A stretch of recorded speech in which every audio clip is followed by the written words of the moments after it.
Why do you like connecting with fans so much? Does that come from being a gamer? Because a lot of people don't know that a lot of these social networks that all happened way before, like when you were logging on and like you were with the Ultima Dragons and stuff like that. Like we were Yeah. all doing this like so long ago. There were social networks. Yeah. Um, I mean, I think gaming is something, I think bringing people together around things people love is the backbone of the internet and the pre-internet, as you talk about, like CompuServe, Prodigy, all those things that I grew up with as a tiny kid, thinking that you could connect with people around things, and the natural thing you're going to gravitate toward is not people who live around you, but you're going to gravitate toward people who share a common interest with you, and that really is kind of the definition of geekdom to me, but also the basis for how we interact online today, regardless of what you're interested in.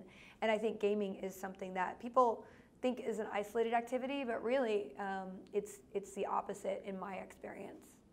what is it like for you to connect with fans? Because do you ever fully understand the impact that you have on people? Is it always a shock? I mean, it's a blessing. I just set out to make people laugh. I set out to create, my own work and tell the truth of what I saw, which was either gaming or introduce people to new things, and with the things I do with my company. And I guess a byproduct of just trying to entertain people is that it means something underneath, at least, and gives a voice to gamers. Hopefully in a more mainstream way that makes people understand why someone would love gaming so much, or women who might be wary of getting into geeky things because they don't see an entry point, but making it accessible.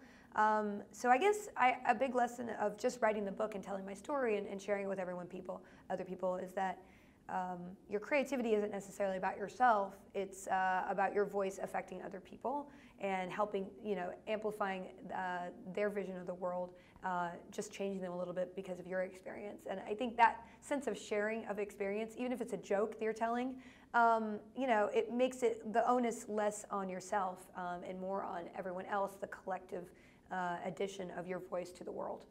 So you went to having like no social interaction almost to having probably one of the largest scale of social interactions I could really think of. What would you tell Felicia Day, like when you were 7, like knowing what you know now? I mean, I don't know.